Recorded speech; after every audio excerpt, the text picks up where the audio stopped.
নমস্কার, বং ভাইবসের আরও একটি নতুন ব্লগে সকলকে জানাই অনেক অনেক ওয়েলকাম। আজকের রেসিপি চিংড়ি মাছ দিয়ে পুঁই মিটুলির চচ্চড়ি। তো এই রেসিপিটা কিভাবে আমি বানিয়েছি সেটা পুরোটা কিন্তু দেখে নিন এই ভিডিওতে। আর খেতে কিন্তু হয়েছিল দুর্দান্ত। এক থালা ভাত কিন্তু নিমেষেই হয়ে যাবে শেষ, এটুকু তো বলতেই পারি। তো চলুন ভিডিওটা স্টার্ট করছি। রেসিপিটা কিভাবে করছি দেখে নিন আমার সাথে।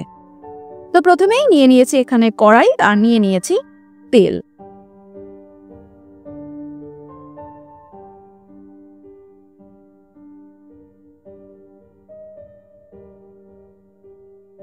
পুঁই মিটুলিগুলো কেটে ভালো করে ধুয়ে নিয়েছিলাম।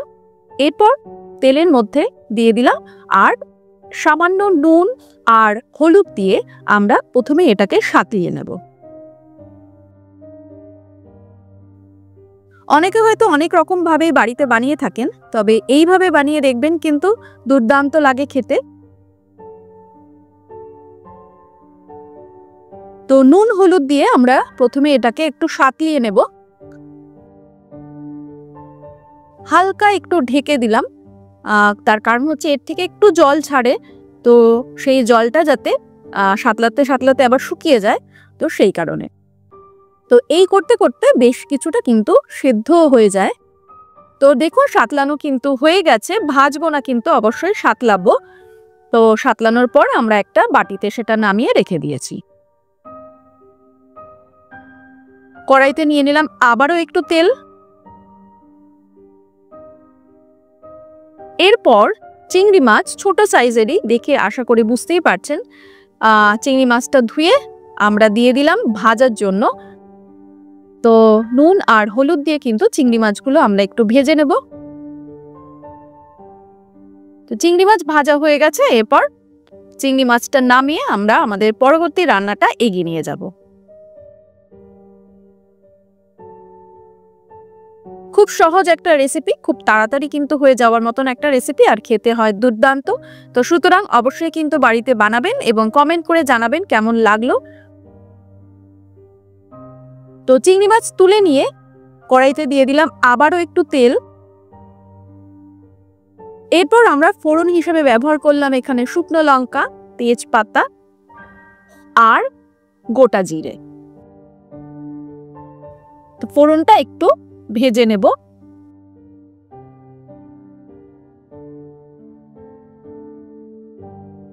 যারা আমার চ্যানেলে নতুন অবশ্যই কিন্তু পাশে থাকবেন, সাবস্ক্রাইব করবেন এবং পাশে থাকা বেল আইকনটা প্রেস করে রাখবেন। সর্বপ্রথম নোটিফিকেশন পেয়ে যাবেন আমার ভিডিওর। ফোড়নটা সাতলানোর পর আমরা দিয়ে দিয়েছি এখানে ডুমো ডুমো করে কেটে রাখা আলু, আর সেটা একটু নুন আর হলুদ দিয়ে আমরা ভেজে নেব।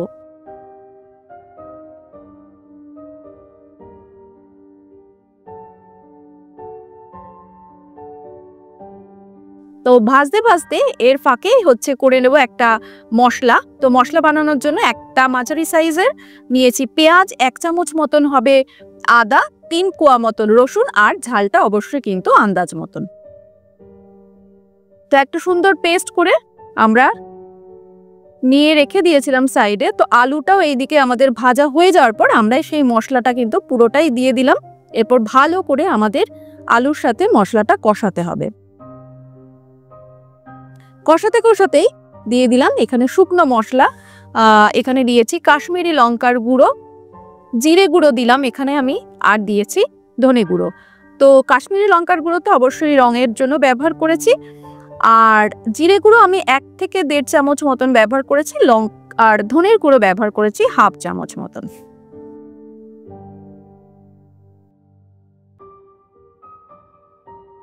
তো মশলাটা কষানোর পর দিয়ে দিলাম একটু জল।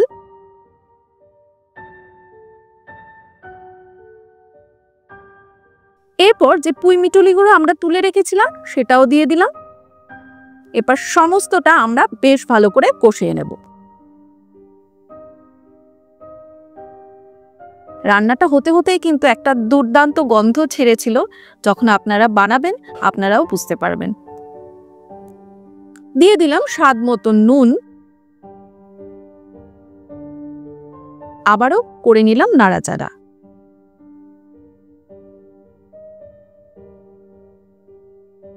কষানো কিন্তু আমাদের প্রায় হয়েই গেছে। এই পর্যায়ে দিয়ে দিলাম চিংড়ি মাছগুলো, যেগুলো আমরা ভেজে রেখেছিলাম। তো আবারও চিংড়ি মাছ দিয়ে নাড়াচাড়া করে নিলাম।